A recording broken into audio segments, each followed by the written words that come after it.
হরে কৃষ্ণ সবাইকে। আজ শ্রী গৌর পূর্ণিমা ও হোলি উৎসবের কৃষ্ণময় অনেক অনেক শুভেচ্ছা ও অভিনন্দন।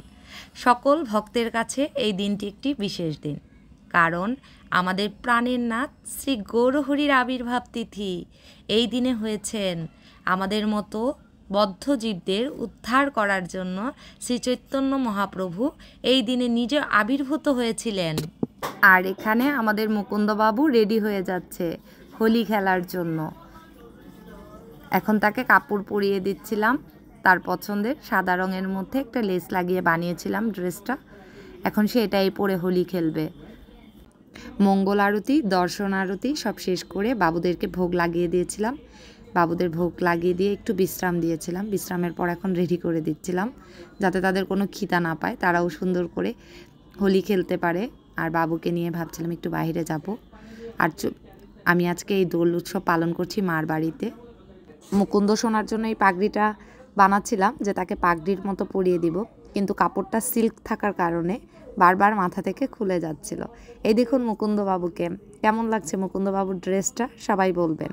একটা ছোট ময়ূর পাক দিয়ে দিলাম বাবুর মাথায়, কেমন সুন্দর মিষ্টি লাগছে। মুকুন্দবাবু সুন্দর সুন্দর ড্রেস পরতে পছন্দ করে। আর এখানে দেখুন কতগুলো কালারফুল ফুল ছিল, এগুলো আমার ছোট ভাই নিয়ে এসেছে। বলেছিল মুকুন্দবাবুর জন্য সুন্দর করে একটা মালা তৈরি করে দাও। এই অর্কিড ফুলটা ভালোই লাগছিল। আর এখানে টগর ফুল ছিল, একটা হলুদ গোলাপ ছিল, আর একটা রেড কালারের গোলাপ ছিল। এগুলো নিয়ে আমি ভাবছি একটা সুন্দর একটা মালা তৈরি করব, তাই বুঝে বুঝে মালাটা তৈরি করছিলাম। আপনারাও দেখতে থাকুন মালাটা কিভাবে তৈরি করছি। বাড়িতে সবাই আমরা উপবাস রয়েছি গোধূলি পর্যন্ত। গৌরসুন্দরের অভিষেকের পর আমরা উপবাস ভাঙব, তারপর অনুকল্প প্রসাদ গ্রহণ করব। আর এখানে মালাটাও হয়ে যাচ্ছে। একটা গোলাপ ফুল দিয়ে, তারপর টগর ফুল দিয়েছি, কিছুটা গোলাপের পাপড়ি দিয়েছি, তারপর আবার গোলাপের পাপড়ি টগর এরকম মিলিয়ে ফুলের মালাটা তৈরি করছিলাম।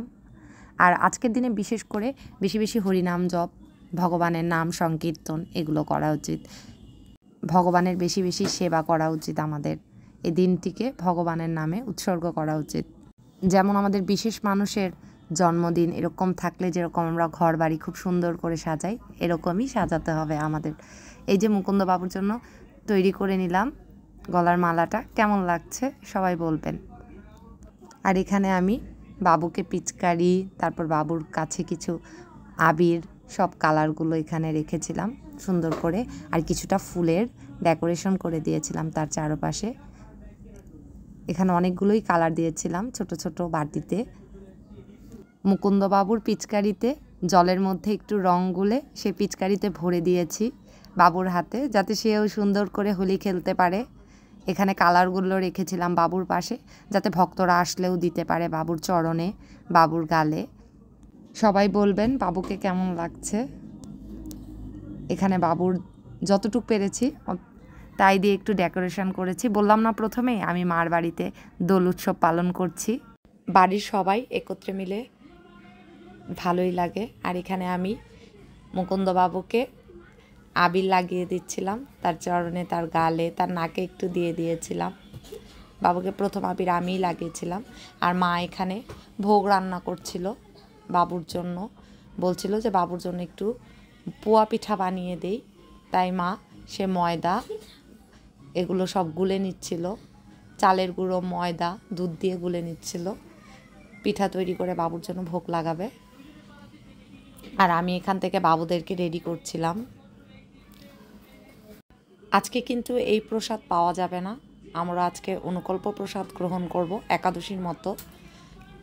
অনেক অনেক ভক্তরা ফল প্রসাদ খেয়েও থাকেন, আবার অনেকজন অনুকল্প প্রসাদ, যেমন একাদশীতে আমরা যা আহার করি ওরকমই খেতে পারবো। আর মা এখানে ভেজে নিচ্ছিল পিঠা, আমি এটাই দেখতেছিলাম যে কিভাবে ভাজতেছে। সবার থেকে আমি শুনেছি যে পোয়া পিঠা সবার থেকে হয় না, আমার থেকেও হয় না ভালো করে, তাই মারটা দেখছিলাম মা কি সুন্দর করে ভাজতেছে। কি সুন্দর আস্তে আস্তে পিঠাটা ফুলে উঠছিল, ভালোই লাগছিল দেখতে। আসলে কি ভগবানের জন্য যে কোনো প্রসাদ খুব সুস্বাদু হয়, আসলে এটা ভগবানের নামে। আর আমি এখানে একটু তুলসী পাতা দিয়ে দিয়েছিলাম, মুকুন্দবাবুকে ভোগ লাগানো হয়ে গিয়েছিল। আর এই যে আমি একটু মুকুন্দবাবুকে খাইয়ে দিচ্ছিলাম। বাবুকে নিজের হাতে না খাইয়ে দিলে আমার মনে কেন জানি ভালো লাগে না। বাবুকে নিজের হাতে খাইয়ে দিলে আমার মনে একটু শান্তি লাগে। যেরকম আমরা আমাদের সন্তানকে খাইয়ে দিলে মনে হয় আমাদের সন্তানরা একটু বেশি খেয়েছে, এরকমই আমিও মুকুন্দবাবুকে খাইয়ে দেই। জানি না সবাই কে কী মনে করে, কিন্তু আমি এইভাবেই তাকে খাইয়ে দেই। বাহিরে সবাই আবির খেলছে, ছোটরা, বাচ্চারা, বড়রা সবাই মিলে আবির খেলছে। আর সেখানেই আমার ভাইও এসে আমাকে আবির লাগিয়ে দিল। বাড়িতেও আবার ভক্তরা এসেছে মুকুন্দবাবুর সাথে আবির খেলতে। আর সেখানেও এই যে ভক্তরা আবির দিচ্ছে মুকুন্দবাবুকে চরণে, গালে। অনেকক্ষণ যাবতই বসেছিল বাবুকে আবির দিবে বলে। আর এখানে মুকুন্দবাবু অপেক্ষায় ছিল কখন সে আবির খেলা শুরু করবে, কখন ভক্তরা আবির দিবে আর মুকুন্দবাবুও আবির খেলা শুরু করবে। আমিও বাবুকে নিয়ে চলে গিয়েছিলাম মন্দিরের দিকে। আর ছোট ছোট বাচ্চারা মুকুন্দবাবুর সাথে হোলি খেলছিল, বাবুকে রং দিচ্ছিল। আমি তাদের বারবার না করছিলাম যাতে রং দাও, কিন্তু বাবুর চোখে যেন না লাগে। বাবুকে নিয়ে আমি কতক্ষণ ঘোরাঘুরি করলাম, অনেকজনের সাথে দেখা হলো।